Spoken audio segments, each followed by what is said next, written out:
All right, welcome back. We are Game2007. Now it says social and multiplayer game design because that was the original title, but really it's multiplayer game design 1. All right, that's what it was. So, and we've changed a couple things. You know who I am. This course is not like yesterday's course. Yesterday's course was a general course. Like I said, we're doing more level design and all that kind of stuff. This course is all around multiplayer. And what I want to talk about before we begin is the challenges in multiplayer. So this is, in my opinion, maybe harder in some ways than AI and easier in some ways. And I got to talk about these things a little bit. I want you guys, and I'm asking you this from the very beginning, from the very first day, please have patience with multiplayer. Multiplayer is, I feel like it's like the Spider-Man pointing, kind of thing, right? It's like, which one is it? Is it this one? Is it that one? What's the thing that's causing the issue? And that's what we're going to run into time and again, especially with user interfaces in multiplayer. So multiplayer, again, what we're doing is we're replicating one character over and over again. And what we're trying to do is keep unique user interfaces and attributes for each player, at the same time displaying everything properly, updating everything properly, and making sure things are good and performant. It's a lot, right?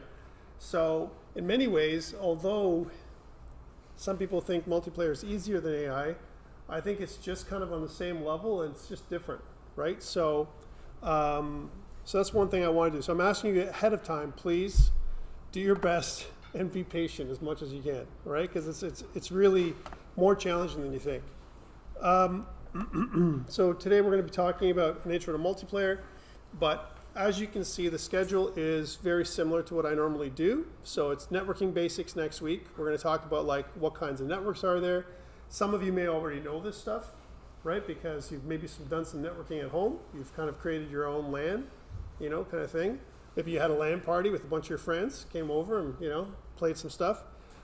Some people have never done this before. So I have to kind of level the playing field and talk about stuff as if you've never done any kind of networking. And if you have, great. If you haven't, that's okay. But we're going to be talking about that kind of stuff starting next week. I will be giving you your base project next week, which is what we're going to be using. Today we're going to do something totally different, which is a bit more theory-based. And we're also going to try and do a little bit of split screen. And I want to show you the complexities of user interface just with co-op, split screen co-op, okay? And you're going to be like, yeah, split screen co-op, Steve showed us that. It's 2 seconds, right? You just press a button and all of a sudden you're split screen co-op, right? No? He didn't teach you that kind of stuff?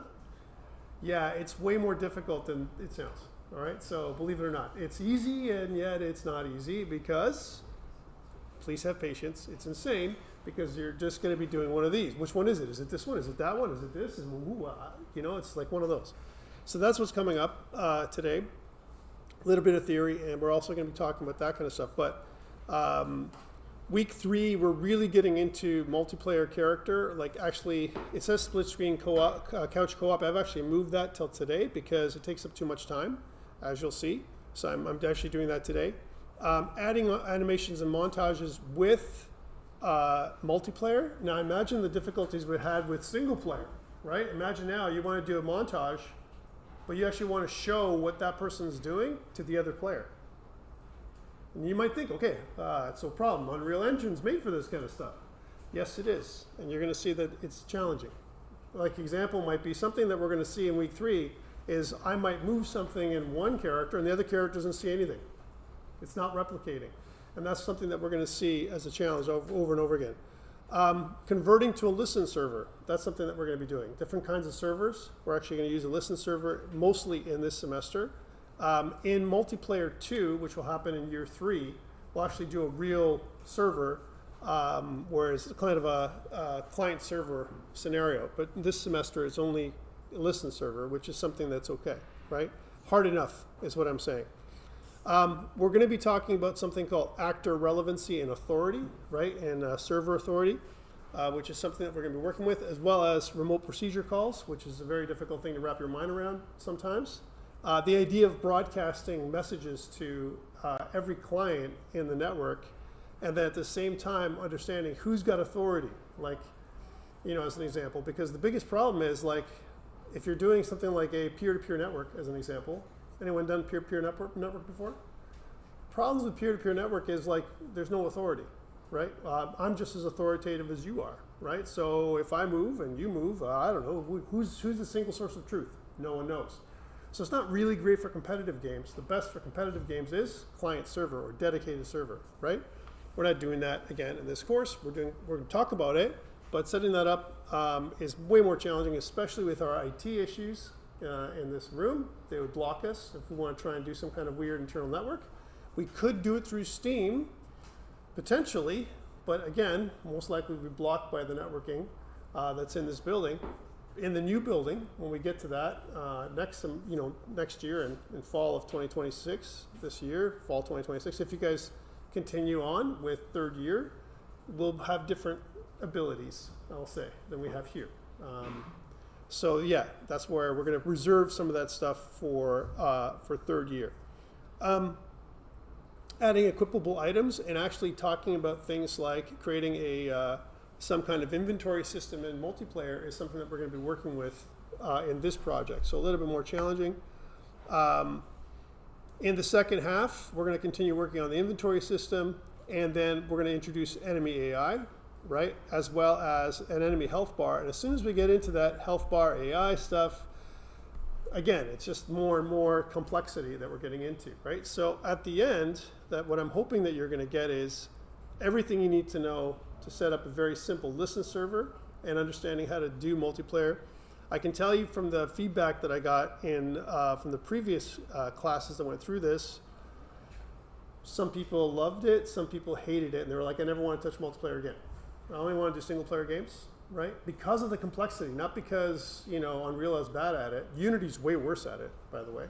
Unity has no systems in place, compared to Unreal Engine, right? So, you're talking about a lot better stuff happening here.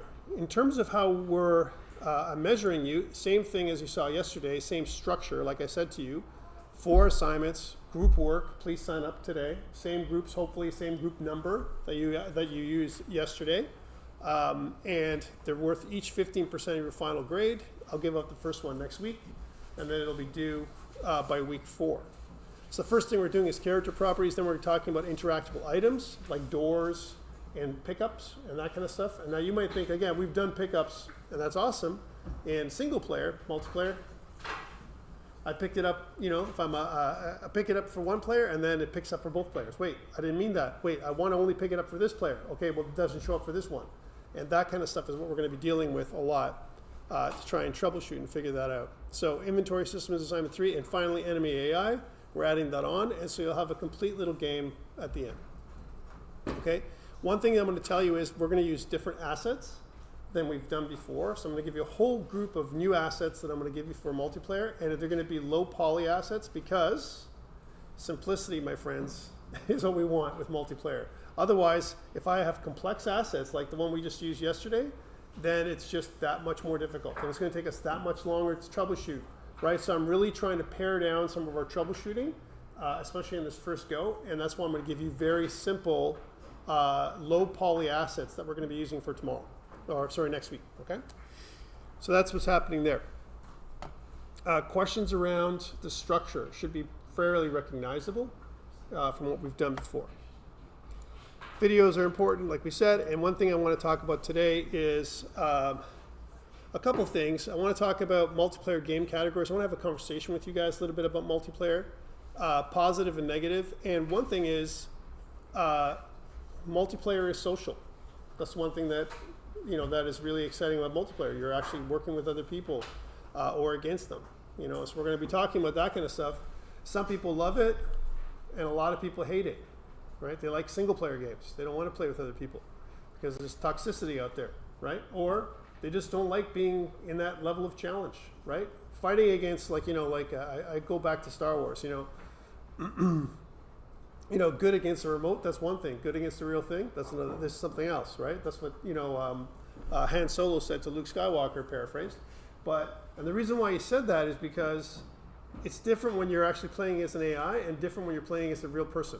You cannot, the level of challenge really goes up when you're playing against a real person, right? So Dark Souls, no Dark Souls. It doesn't matter. If you put a real person, to control a character, an enemy or whatever, holy crap, the level of detail, the difficulty just went way up, potentially, yeah. The reason why there's an aspect of, I think, at least from the Dark Souls players that I have as friends, that invaders can be worse than the actual boss. Absolutely. Absolutely. Because what ends up happening is they're chaotic. See, you can predict an AI, even the best of them, right? You can see the patterns that they have. The best AI has less patterns to predict, okay? They're more versatile. But that's very challenging to program, as we're going to see tomorrow, right? But when it comes to people don't do the logical things. They do wacky stuff, right? They break stuff. They do things that are dumb, but actually they work, right? So it's like they'll do something like weird things that you don't expect. Like they'll slide underneath you and slash you or something like that. And the AI would never do that, right? So things like that you wouldn't normally expect, people do. And as well, they can also talk to you and they can send all kinds of weird messages to you and mess you up and work with other people and do all kinds of spawn camping and all that kind of crazy stuff just to try and kill you all the time. And it's just it can be really toxic. So people don't like it. Some people don't like that. Some people love it. They love the challenge. They like to be in a real competitive environment. It really depends on who you are. Yeah. Just anecdotally, the enemy NPCs in the Dark Souls series have very clear patterns. They go absolutely. They go offensive and then they'll just sit behind your shield for like 10 seconds. Yeah. They'll start chasing you. Get very easily exploded. It's not that difficult if you actually figure out what the patterns are, right? You have to calm down. Don't be freaked out about it. Maybe you have to run away and observe what they're doing a couple times and die a couple times too. But eventually you'll get the patterns, especially when you do more than one run through, right? So that's what it is. But people have no pattern. People are just nuts, right, when they do stuff to you. And it doesn't matter if they're a beginning player, beginner's luck, or if a person who's really great and seasoned, they can really mess you up. And people don't like that. They're like, what's the story that I'm playing? That's why you play Battlefield or you play Call of Duty or something like that, and no one plays those stories really. It's the multiplayer. It's the it's the PvP. Right? So we'll talk about those things and how they can be social and how it can be positive and negative. It's not for everybody. And but I have to tell you, the multiplayer games make a lot of money, a whole pile of money, right? And that's what we're in the business of doing, my friends. Eventually, you guys want to make money from what you're doing, right? So two things make a lot of money. And unfortunately, one of those things I can't talk about this semester, but maybe we'll talk about it if you come in year 3, is mobile. Right? Mobile games make a whole pile of money, a whack of money, right? In many cases, mobile games, a lot of women, by the way, 60% of women over men play mobile games, right? So they're really for that audience as well. Mobile games are also social. A lot of times they have multiplayer components as well, right? And because we have a computer in our pocket all the time, right? I mean, you can play them anywhere. It's a different use case than a PC game. A PC game, we got time. We can sit down, we can play the game. And you get a mobile game and it's in your pocket, you get 5 minutes, I'm gonna log on and do whatever I'm gonna do. Sometimes it's a puzzle, if you like playing some kind of puzzle game or whatever. And sometimes it's other kinds of games. But at the end of the day, they can be very social and super, super monetizing. Like that's where they make all their money. In fact, I feel like it's like, gambling in your pocket. You wanna spend your money, play a mobile game, right? Even if you play those freemium games. Oh yeah, a resource freemium game. Well, if you want to get, do this faster, just buy the pack and then you can save 5 hours of real time instead of having to wait. He'll just do it right now for you. So yeah, but they make a lot of money. Is it my type of game? Hell no. I don't like those kind of games myself. I don't like those cookie clicker, weird, monetizing games. I do like puzzle games, and if I'm going to play a multiplayer game, a lot of times, hey, Balatro is a great use case for a mobile game. All right, why? Because it works on PC and it's great on mobile, right? But any other kind of game like that, when I think about it, I'm like, I might play it 1 or 2 times and I'm done. Replayability might be pretty low. So I want to talk about a couple things, and I want to talk about some game categories. Now, you guys have done some of this in game design, but I'm going to really delve into it with you guys for today, specifically with multiplayer. So let's talk about the first type, right? The one that really charged me up when I was a kid I don't know why that's not showing up. Maybe Connor turned it off. The one that turned me on when I was a kid, which was a first-person shooter type game, right? And let's wait for this actually to do its thing. There we go. First-person shooter, right? So to me, this is one of my favorite categories of games. Now, back in the day, you know, when I was coming up, Doom, all right, was the game, all right? Like, I mean, I played the original games. I played Quake. I played all those games that you guys might have seen or whatever. The, you know, the graphics was not the real reason why we want to play those games. It's the fact that you could play against other players and kill them, right? You know, and you can play, you know, really cool a first-person kind of, you know, game, which is just single player, and enjoy that as well. So first-person shooters definitely have a real pull when it comes to multiplayer, even today. There's a lot of games right now that there is only FPS type play. There isn't, you know, a third-person perspective that you can dial into or anything else like that. But that's the first one. Third-person shooters are also something that's there. And to me, you know what? It's a combination of those two. Sometimes, you know, you might have one or both capabilities in those things. I'm not going to go into what third-person shooters are. I mean, these two game categories, I would say, are the most common things that we see in multiplayer. Right? Real-time strategy games. So to me, you know, Command and Conquer, Red Alert, way back in the day. Oh yeah, right? Before all the other kind of real-time strategy games were out there, those are the first ones that they came out with. A resource building game. You're building resources and you're fighting against somebody else. And you know, even going against you know, the AI wasn't too bad. It was pretty challenging actually at times. So we dialed up the intensity. Real-time strategy. Again, for me, RTS games, not wholeheartedly my favorite type of games because I come from a D&D background, but not bad, right? I have to say that, you know, RTS games, you can get into them. Anyone into RTS stuff? Real-time strategy? It's been dying, and I'm telling you right now, compared to everything else, it's going lower and lower because it's just, you know, something of a category that sometimes once in a while, every year, they come up with a really neat game that kind of covers this category, but it isn't my favorite. Okay, MMO. Okay, now we're getting into it. And MMOs came out way later. This is where networking actually started working on the internet. Remember, the internet only came out in 1990, right? For me, you know, that was like, I don't know, 30 years ago, right? 30 years ago, I remember, right, what it was like when we didn't have internet. And I keep talking about this, and I know I age myself when I say this kind of stuff, but I remember that when we had no cell phones, no fax machines, and no internet, and we played outside as kids, okay? I do remember that. I know, right? I remember that kind of stuff. I know, it's terrible. But when the internet came out, the only thing they had was email. That's all we had. That was the killer app that came out. And once they started communicating on the internet, and we used dial-up modems for a lot of stuff, I mean, this is a dream if we could do this, right? So we didn't have this, but this still, from a competitive perspective, is probably you know, one of the categories that makes the most money, like an MMO, even today. Again, it's difficult to create one. If you were going to create a MOBA or an MMO today, holy crap, the stuff that you'd have to do. First of all, there's lots of competition out there, and creating a server is really expensive because you have to think about how many players are going to come on and a bunch of other considerations. It's not easy to get into this game. So there's your MOBA, right? And to me, once I think about a MOBA or, you know, an MMO, you know, one of those kind of things, you know, I'm like, it's again, two kind of categories that I can't get into. First of all, to be good at any one of these two categories, you have to really put your reps in, okay? Like a lot of time. Same thing with any multiplayer game, but specifically with these two, if you want to be really competitive, you got to have the time to do what you have to do, right? Actually spend your time and do that kind of thing. You know what, guys?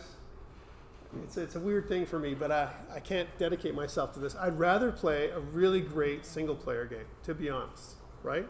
As opposed to these things.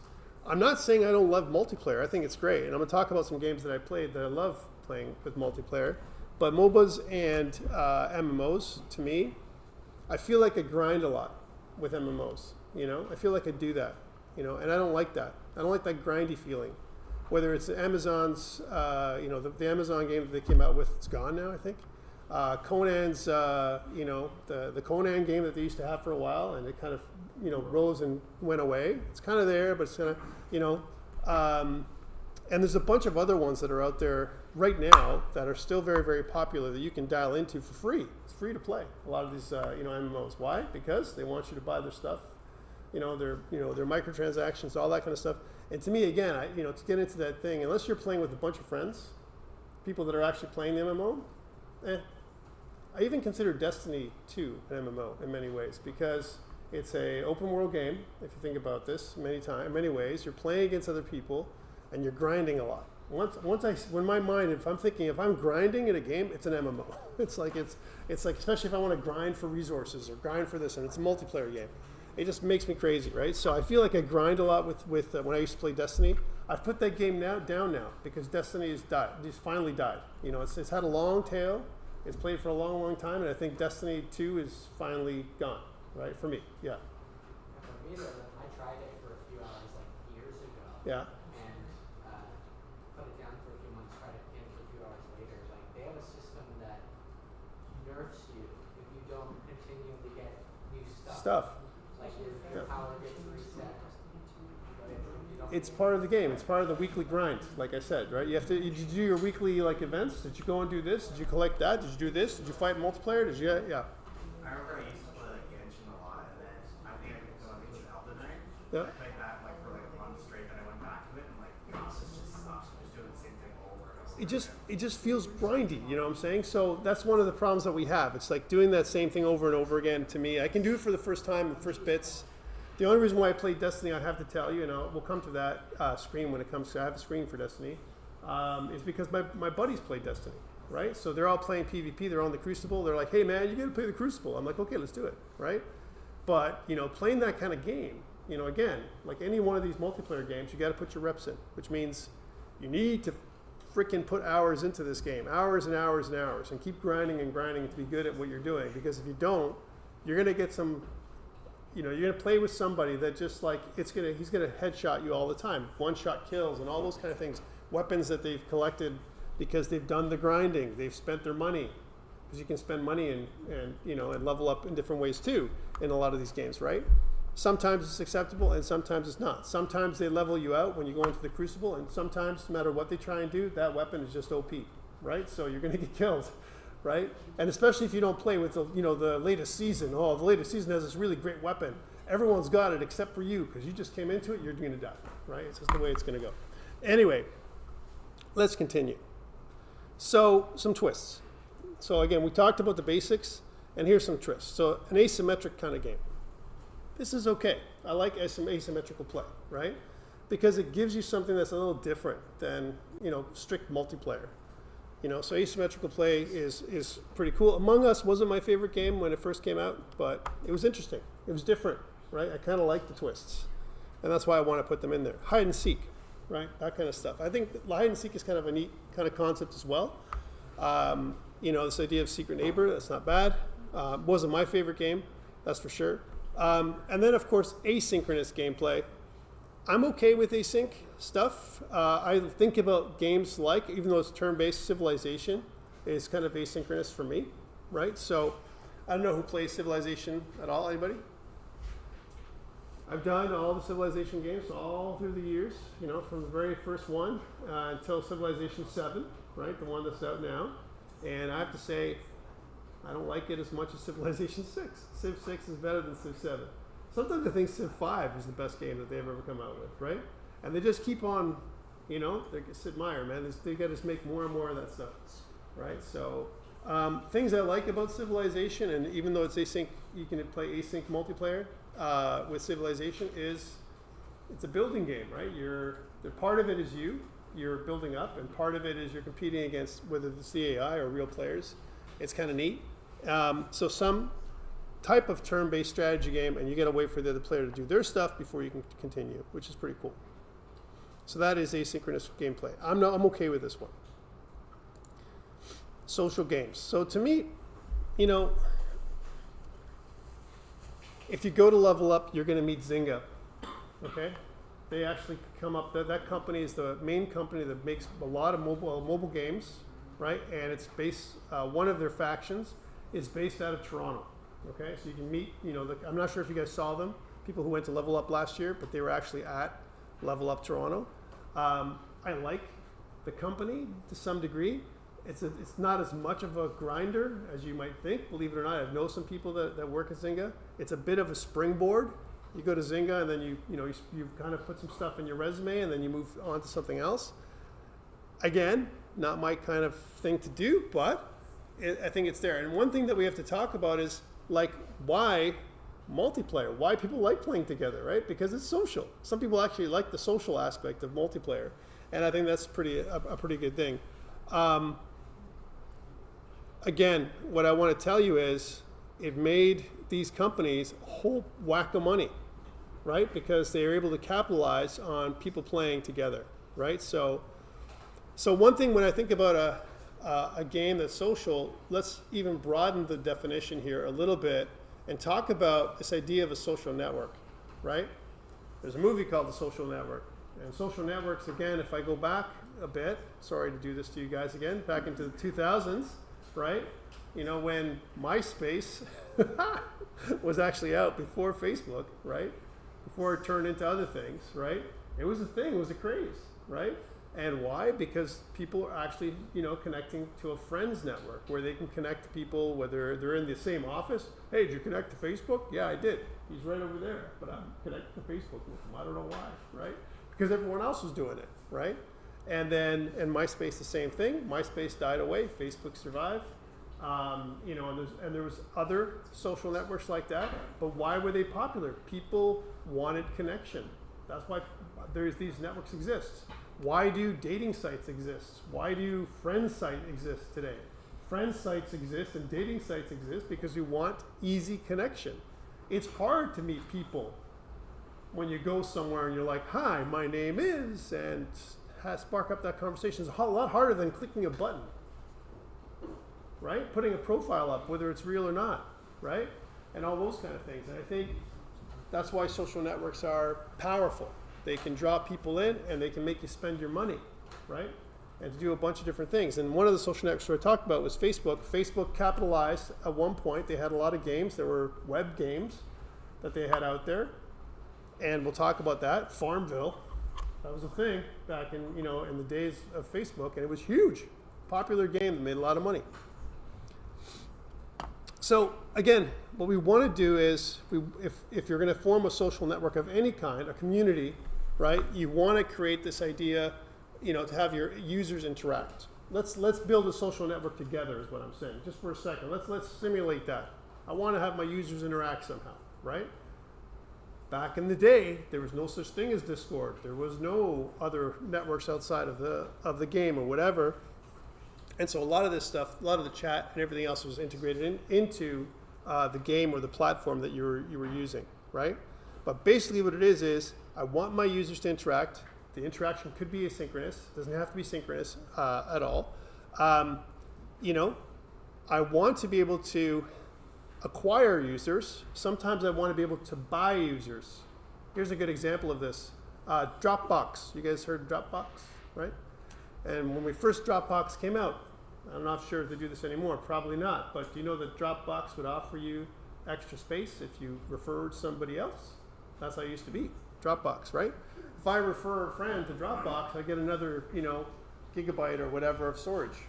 And that's all it was, right? Or 500 megabytes or whatever it was at the time. And so what they were doing is they were purchasing users. This idea of buying users. Why? Because I'm giving my services for free. I have to support the server, right? And then somehow, while I'm supporting the server, I want to give you the services for a limited time. I want you to try it out, see what you like. Freemium kind of view, right? Oh, but you want more space? You got to pay for it. Dropbox, right?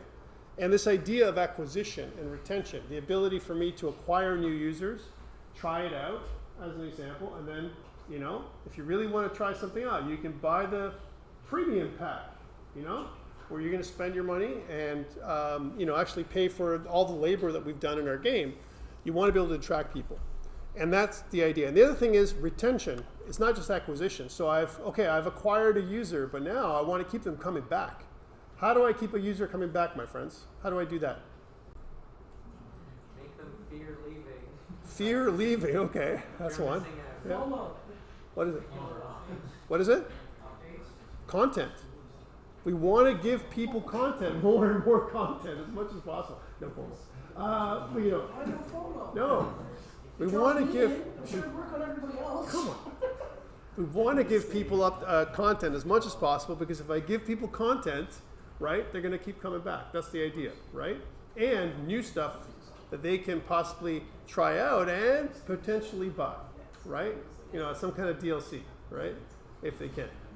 And that's the idea, right? So we want to acquire and retain users by keeping things fresh, right? Spinning things up, creating battle passes, you know, creating season passes, creating different events, galactic games, you know, or whatever, right?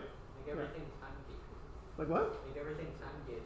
Everything is time. Sure, I like it. Yeah. On the point of time, I've seen some games where they're in-game stores. They'll only have a handful of items, and then they're on a set time, and then after that time is up, then they'll refresh for a bunch of other items. Those items are still technically in the pool, but it means you move and it doesn't wait much longer. These are all tricks, my friends. Tricks to trick you.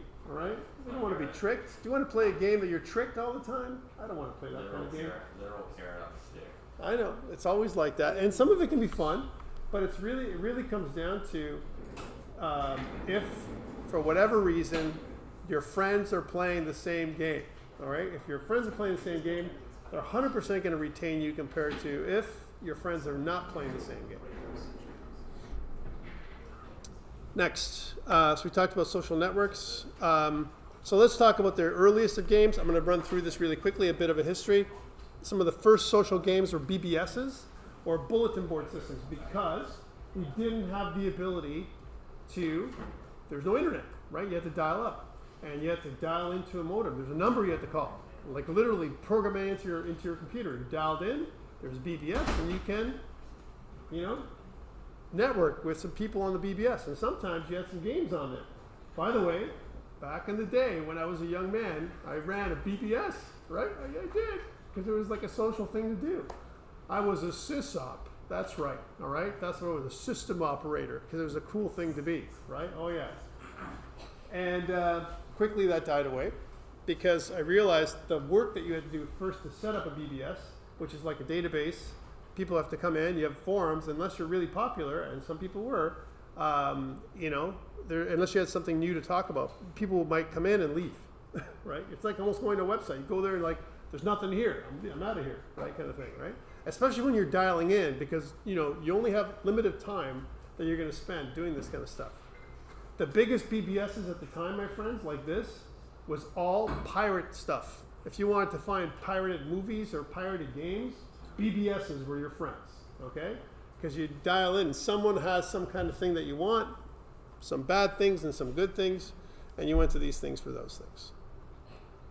MUDs. You guys have heard about this, a multi-user dungeon.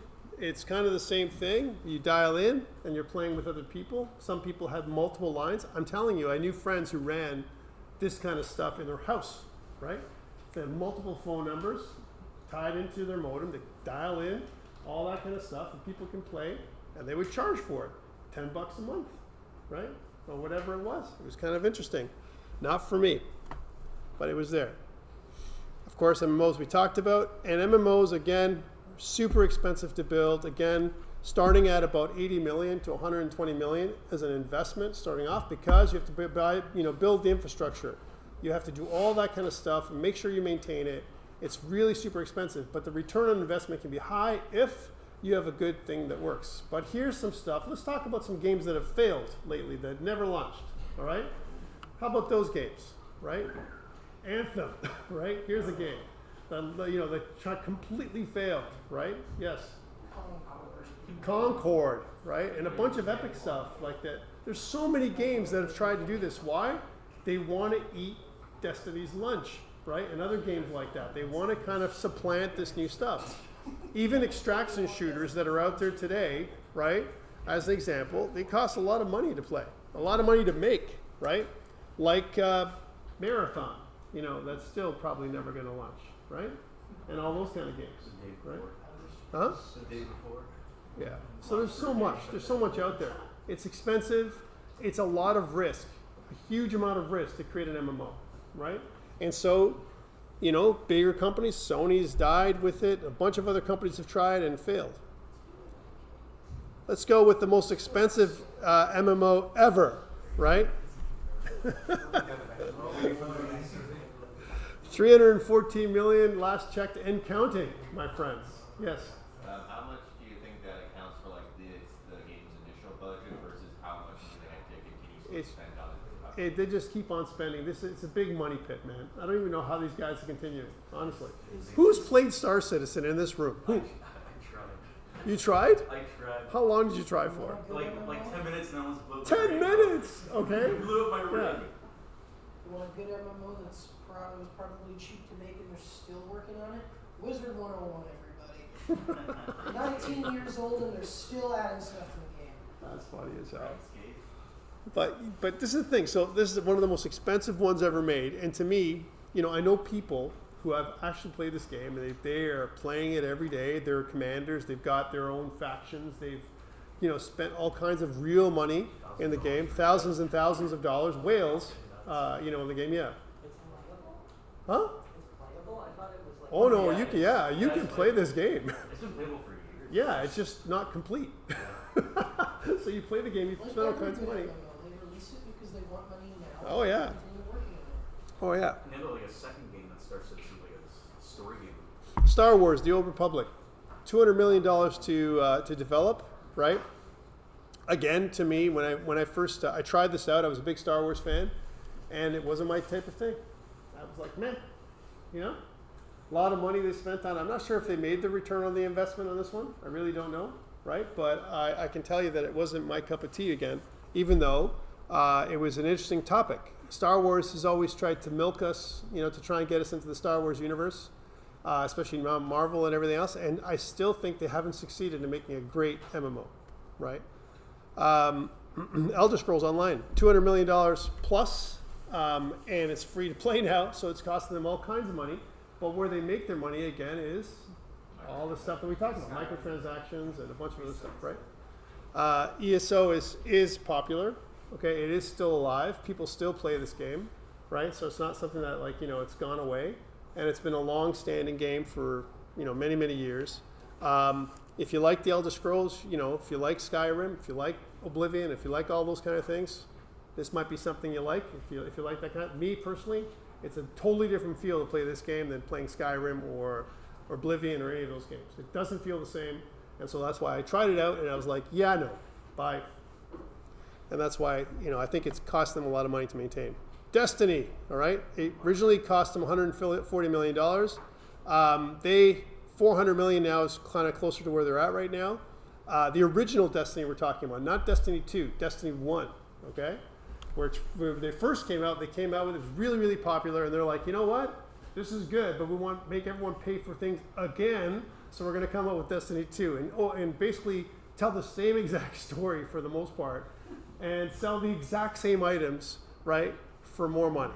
And people did it, right? People kind of went into it and whatever. They've updated their engine. Oh, it's a better game. It's a smoother game. Better experience. 100%, because Destiny 2 was really popular, Destiny 3 is coming, buddy. All right, it's coming, right? Yeah, it will come. Didn't they announce it got canceled? It got canceled, but they're going to come out with some replacement for Destiny Is 2. it Bungie about to go bankrupt? They're going to go bankrupt. Someone else is going to make this game, okay? And they're going to fail. They will fail, okay? I'll tell you right now, because Is this the same amount of cope as the Half-Life fan base? it's terrible. It's true. So again, MMO networks, like we said, creating these networks is really hard. Thousands of users needed to create an ecosystem of any kind of worth, right? And you have to maintain those users and buy those users. It's a lot of stuff to do. Hundreds of people years are based, you know, on developing content and keeping things going. You know, again, it's a huge, huge investment, right? So again, if we think about this, you know, why do they drive growth? Why? I mean, if we're talking about the negative things, we're saying like all these games cost millions and millions of dollars, more money than any blockbuster movie that I ever saw when I was younger, right? These games are costing, and they have it in return on investment. They do make money, so why? well, nature of them being by all these big corporations, it allows them to have a decent amount of a marketing campaign. Yeah. Technically wasn't, this technically isn't like the other games that you just listed, but I remember games like Halo 3, they had like their marketing budgets were sometimes almost as much as their actual in-game budgets. Yeah. Discord, remember, it was a failed game, right? That's the story of Discord, right? They had a game they were doing, and Discord was the in-game chat, and the game failed. But they're like, hey, that's really cool, Discord, and so let's make Discord, and that's where it came from, right? So, huh? Yeah, it was actually a game they were making, and Discord was the in-game chat, What sort of game? right? What was that? What sort of game was I think it was an MMO. it? Really? I'm not joking, right? They just failed. They tried to make this really cool game, it didn't work, and they made an MMO as or Discord out of it. So a couple things to note, that older type of games and it's standard things that you might have, activity feeds, in-game chats, very useful today. Still, push notifications, guilds, like that's a very common thing. I'm going through them really quickly. I'm not going to read those things because most of us know what those are. Each of these things, are things that you might like. I don't. I detest them all. I really do. Push notifications? Hell no. I turn that stuff off. Right? As soon as I get push notifications, I was like, no, I'm not. Guilds? I never joined one. All right. I mean, I'm not going to join a guild. I just I'd rather be a solo dude and do what I'm going to do. Right?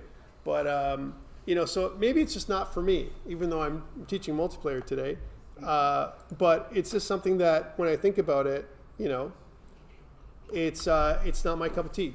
Games that are huge, Bank, Roblox. Roblox, they incorporated a facial recognition system, just yesterday, right? So, oh yeah. I'm not sure if you guys know that or anyone who plays Roblox, but my little guy, some people still do, by the way, doesn't matter what age, right? And they've incorporated this facial recognition system to prevent, older people playing with younger people, right? And my son says to me yesterday, he's 14 years old, still plays Roblox, and he says this, he goes, Dad, I think we can defeat this, the facial recognition thing. What do you think? And I'm like, yeah, but why? It's so easy to bypass. Just get any adult to stand in front Remember, of you the know what I'm camera. saying? He goes, you can stand there. And I said, yeah, but then my image would be on some server. I don't want that. Can you imagine? Look, it's Tom. He's a professor. He's on Roblox. It's weird. Right? Yeah, did it? So yeah, Roblox, a huge game, make a lot of money. But when you look at Roblox, to me, why is Roblox popular? Let's talk about this for 1 second. Why? If you actually look at the game, or the platform. It's a game engine. It's a game engine, but it allows kids to make stuff, right? Make games and really socialize, right? In a silly way, right? They can be silly on Roblox, and it's okay to be silly. And because it's so popular amongst young people, young kids, I'm talking about now, and some older kids too, it makes a lot of money. What do Roblox kids ask me for Christmas? Robux. Right? My kid asks me all the time, Dad, can I get like a Robux gift card? Right? And I'm telling you, over the years that my son has played Roblox, probably costed me more than $1,000. All right? And not just me, but all of our extended family would give him Robux. And when I ask him what he does with that, I'm like, my kid's name is Alexander. I'm like, Alexander, I said to him, what do you do with all this stuff? And he goes, skins. And he goes, and I play some games that you can't play without Robux, right? And I'm like, okay. So why? And I go, do you realize? I said to him, this is just a waste of your time and money. For $1,000, I could have given you all that, and you could have played on Steam and gotten way better games on Steam than Roblox, right? Roblox. And he's like, I don't know, Dad, I just like it. It's a weird thing, the psychology of a gamer. And, I can tell you from a long time ago, people make weird decisions when it comes to games, yeah. I think it helps that it's an ecosystem very easily accessible to younger kids, so they get in there, and that's like sort of their whole life. My sister really enjoyed it when she was younger. She's 17 now, but it's like all she would talk about. Like, think about it. Then they don't think of any other games. Yeah. This is their universe. And It's their platform, right? It's subverted Fortnite, All right, Roblox is bigger than Fortnite, no matter what Epic says. Okay, absolutely, right? And why? Because millions of kids play Roblox. It's not thousands; it's in the millions, my friends, all over the world. Right? They make a lot of money, and they continue to make a lot of money. They keep on improving the platform slowly, and it's really easy to get into, and all that kind of stuff. And of course, all your friends are playing it, so why not? And I mean all your friends. Everybody in grade school plays, they play Roblox. If they got a computer at home or if they got an iPad, they're playing Roblox, right? Yeah.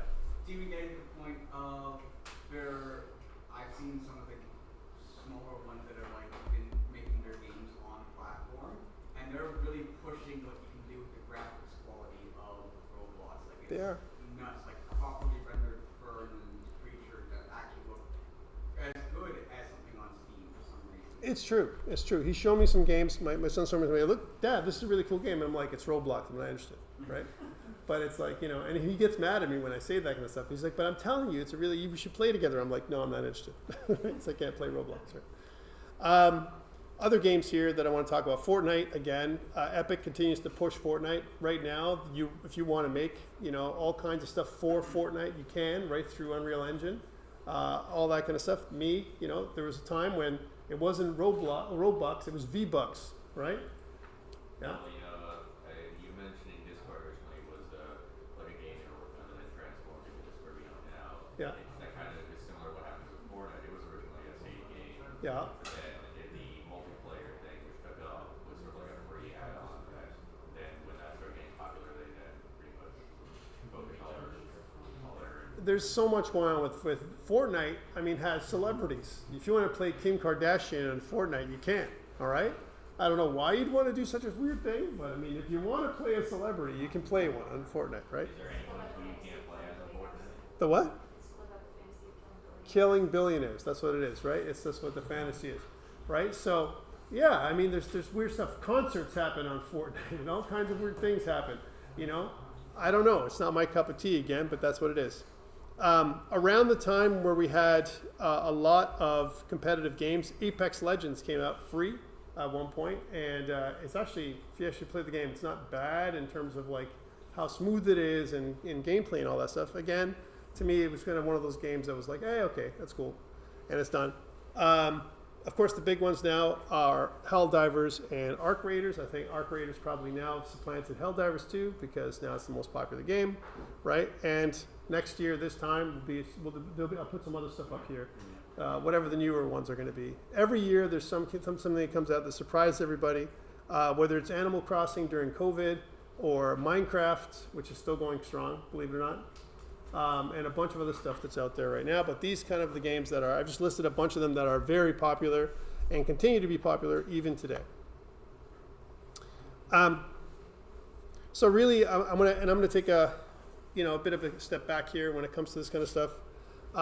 There are really three things that we want to make a successful social network or a game. Three things, if I was going to kind of categorize it. You can actually write a little paper on this if you really want to, right? The game must provide a way and some kind of motivation for users to help grow the game's user base. So the users themselves are going to say, hey man, you got to play this game. That's number one, all right? And the game should encourage it. Join, like I said before, the game or social networks should encourage other users to join by getting their friends to recruit them, right, as much as possible. Number two, the game must be socially sticky. And this idea of like using social interaction to motivate users to regularly return to the game platform, if not the game itself. So whether it's Roblox or games that are made, they want you to come back because there's something that they're going to offer you that wants you to make you come back. Some free stuff that they're going to give you every week, every day, or some new challenges that they're going to offer you that you want to take part in, and every 3 months there's going to be a new season and that kind of stuff. It's got to be socially sticky. Number three, the game must interact and or create some sort of social ecosystem or framework so that the users can be entertained beyond simply the core mechanics of playing the game. Okay, and this is the main one for me. Some kind of social ecosystem, a community, all right? If you don't have one with all these three things in place, there's no community, or, it's not socially sticky, or users can't recruit other users, the game will fail. That's it. It's got to be all these three things, my friends. That's what I've seen over the years. I don't know if you guys agree. And is there anything missing from this list that you guys might think? To make a really successful social game, a multiplayer game, think about it. Something that is essential, right? Yes. Perhaps like just an initial hook to get players interested in the first place. Yeah. I like that. I want to play my, my early access release, right? Let's play that early access game, right? And then get you to play, yeah. I'd say player customization and expression also. I like that. players in Yeah. Player customization is a good one, yeah. I don't know if this is covered, but progress and like reward for progress. Rewards, yeah. Actually, that's one of the things that whenever you play any kind of role-playing game, you know what they say? If you don't level up quick enough, right, you won't come back, right? Because people want to progress. If the progression is too hard, they'll leave, yeah. Story, yeah, story. All these things are just, we might think all these things are really, really important, but yeah. Low barrier for entry. Low barrier to entry, sure, I like that. So you don't need a crazy system perhaps to join. Maybe you can use any device, all that kind of stuff. I think that's where mobile comes into play. That's where mobile slips right in there in your with what you're saying, because everyone's got a game in their pocket, right? So I'm not going to go through the whole history of multiplayer game, but I want to talk about a couple things. I'm going to talk about the images here. I've seen some of these things in museums, like this kind of stuff. 1960s, 1970s, for me, that was a little bit too long ago. I'm not that old, right? No, hey, shut up. Right? Yes, I'm not, right? And then, but I remember seeing some of this stuff in the Ontario Science Centre when it was still a thing, all right?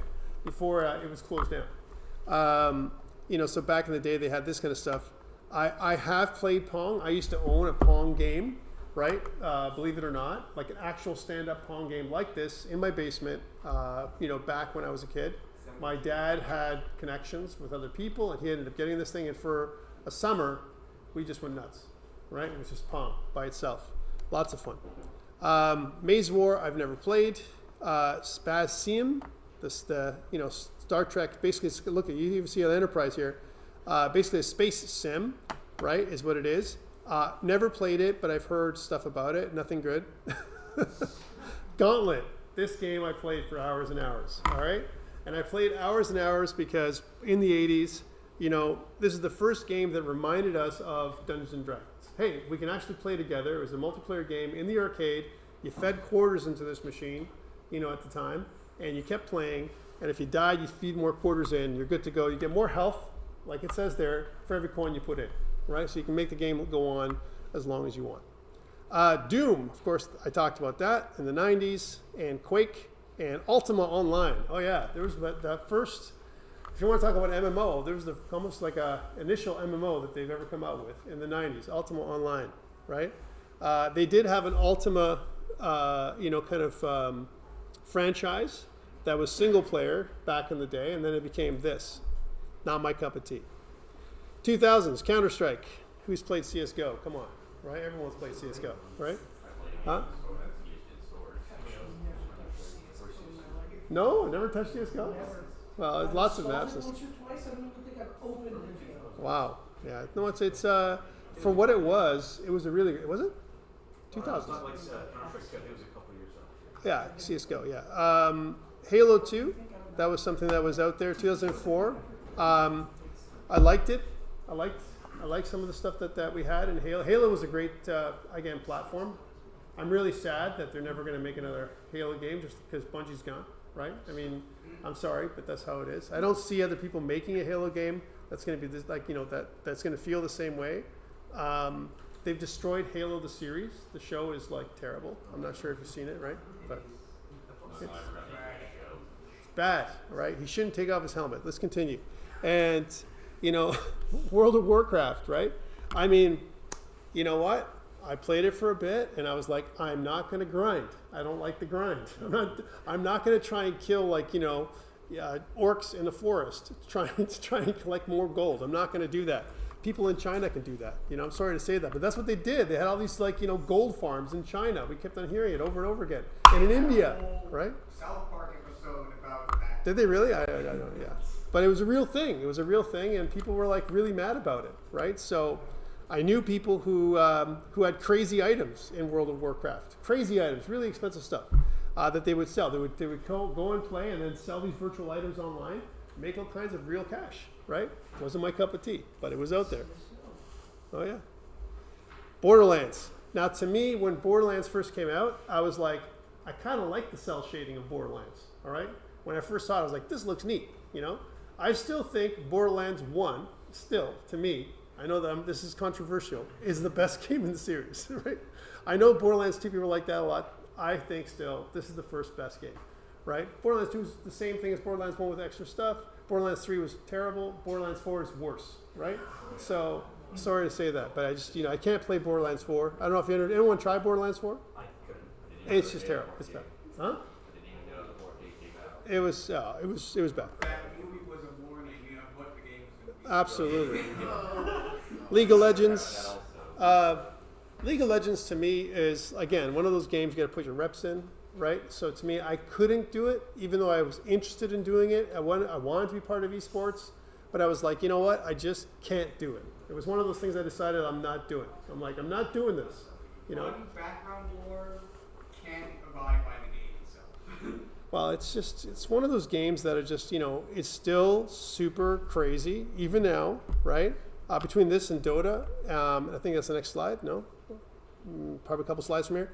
But for the most part, it was just one of those kind of games I couldn't get into. Minecraft I did a lot with. Minecraft, by the way, I have a way of recreating Minecraft in Unity, right? Slowly with using Perl and Noise. Anyone try that? It's really great. You can totally do that. It's not bad. Right, so you use Perl and Noise basically is a randomization. It's a way of randomizing, but keeping the random stuff less random. I don't know if it almost creates like this pattern, height map, if you will, where when you choose different parts of the map, that's where it becomes, that's the block that you choose. So it kind of creates the height and the depth that you want to use. So Joss and I, this is a real true story, and you guys know Joss. We recreated Minecraft, right, in many ways in Unity, and it was a lot of fun, right? So, but not the whole system. We couldn't possibly do everything, but just the actual generation, the generation of the landscape and the different kinds of blocks and all that kind of stuff. It was kind of really fun to do, but this is brilliant. So creating voxels, using voxels to create a landscape, and every game is different. Talk about replayability. Here you go, right? And talk about ease of low barrier to entry, and you can play with anybody, right? How many people set up a Minecraft server at home? I did, many times, right? And it was so easy to do, right? I mean, there's lots of tutorials online how to do it, and you can put it together and play with everybody. It was fun for a while, and I keep coming back to it. I think I have Minecraft on every platform, every single platform, PS5, Xbox, PC, Switch. You don't talk about that version. What was that? You don't talk about the Switch version. I'm just telling you, I have it all, even on VR. It's terrible, but I have it. 3DS versions. Yes. Dota 2, again, similar to, when I think about Dota 2, if you're a League of Legends person, you hate Dota, and if you're a Dota person, you hate League of Legends, right? It's like, guys, it reminds me a lot of some of the games that were out there before, and I just why do you hate each other? Just play and have a good time. If you want to be competitive, go ahead. This is still, to me, the primo game for being competitive if you want to do that kind of stuff. Does anyone watch this stuff? Is anyone a spectator? I'm not, right? And it's not my kind of thing. Esports. Fortnite, it was really popular, and in 2017, it was the game, right? Back in the day when it first came out. But then quickly afterwards, especially in COVID and that kind of stuff, it was good, and then after COVID ended, it was over, right? And I think Fortnite is done, for me. Destiny 2 came out around the same time, 2017. Destiny 2 has had a very long and successful history, honestly. It's one of the most successful games out there for as an MMO, right?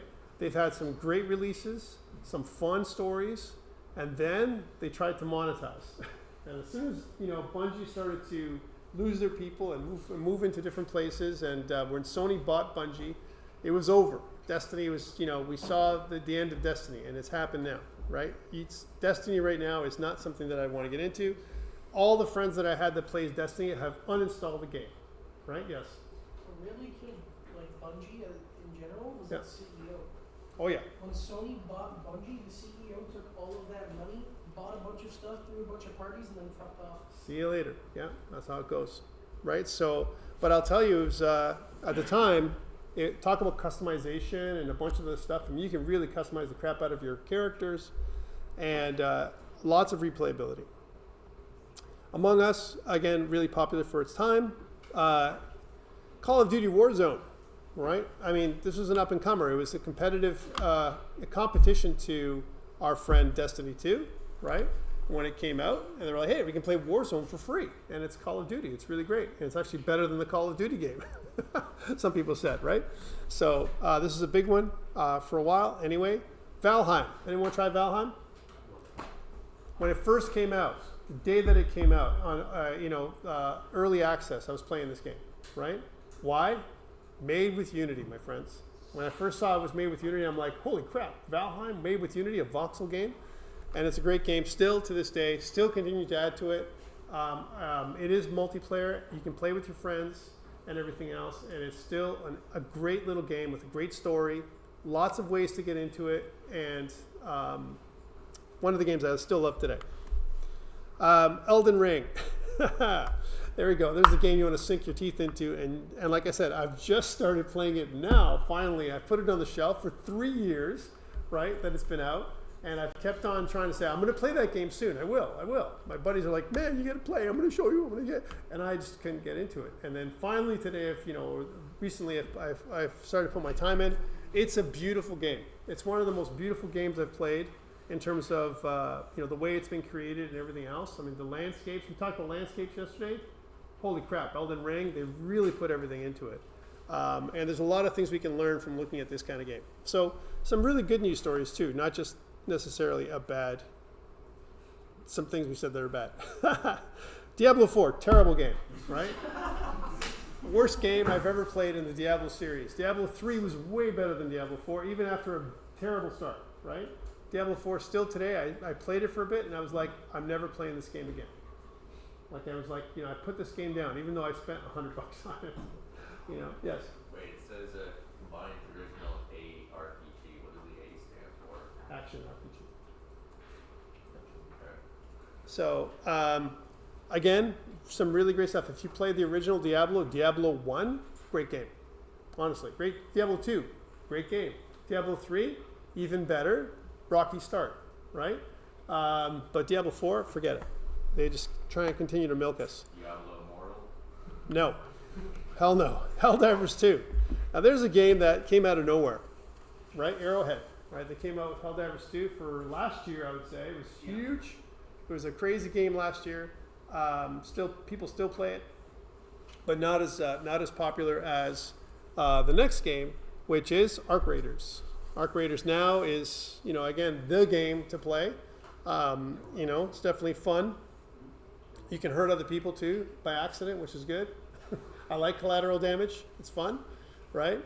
And that kind of stuff. There's a lot of games here, guys, I haven't put in. PUBG, a bunch of other stuff I just couldn't do. There's just so many slides. I could have put in like another 20 slides of games, right? These are kind of the games that I've played, I've tried for the most part. And there's a lot of stuff to learn from every one of these games, these platforms, right? Things that have improved, right, over the years. Last thing before we take a break, Dungeons & Dragons. This is the granddaddy of all social network games, if you think about it. This is where everything came from. Every single game that's a role-playing game or a social game, in my opinion, came from this game, right? Now, it wasn't this edition, okay? It was not this edition. It was not, 5th edition or 4th edition or 3rd edition. It was 1st edition, right?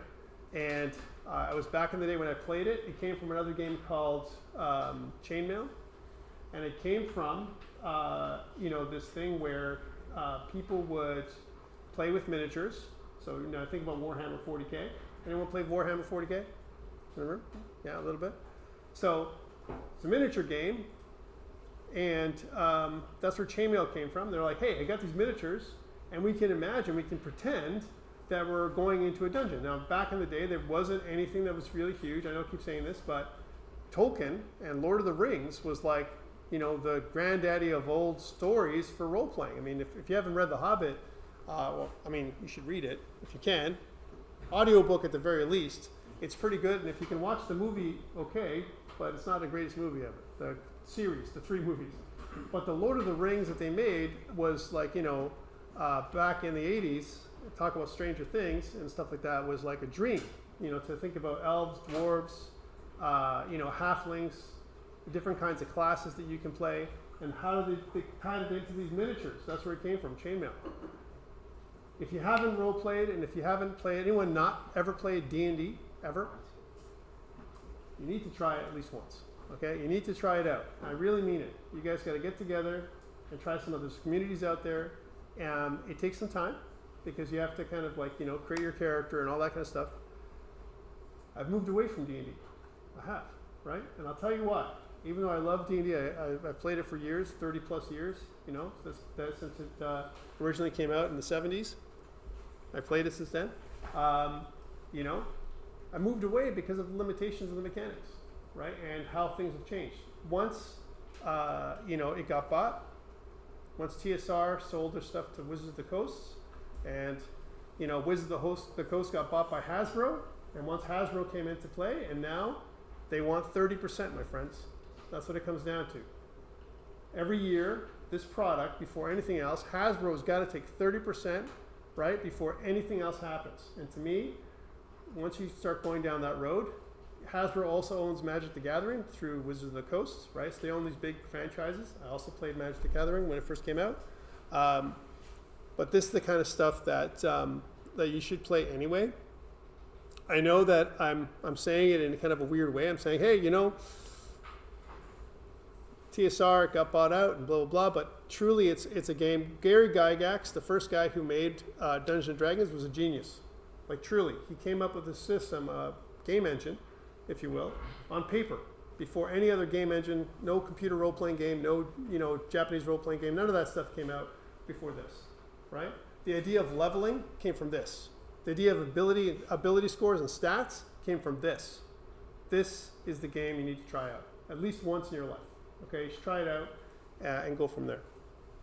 Lots of ways of playing online. You can play with Roll20 if you're not someone who can get together. One of the biggest problems we have today is getting together in person with our friends, especially as they move away and they go to university and they move to other countries and stuff.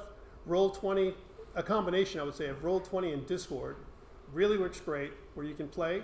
Discord has a lot of dice rolling bots and that kind of stuff too that you can use. So you can actually roll dice and play online as if you're in person. So really great ways of playing together.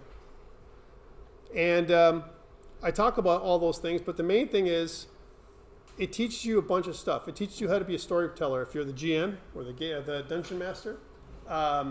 It teaches you how to play. It teaches you a lot of things about yourself, you know, because you're getting together with your friends and stuff like that. It takes a lot of time. You have to talk about time sync. A typical session will last at least 4 hours, and I can tell you that we've played all-nighters, right? All night long into the next day, you know, kind of thing. So really great ways of playing together, and the great thing about all of this is most of the time you're in person, most of the time, okay? Which is really great. Spend time with friends, drink some beer, have a good time, roll some dice, and it's, you know, and of course, you know, my parents would always ask me at the end, who won? And I would say, Mike, it's not that kind of game, right? So that's it. So I want to stop there for now. Let's take a short break. I've given you some reasons to play D&D and try it out. But let's take a short break. When we come back, let's do some Unreal Engine, okay? Finally. Thanks, guys, for listening to all that.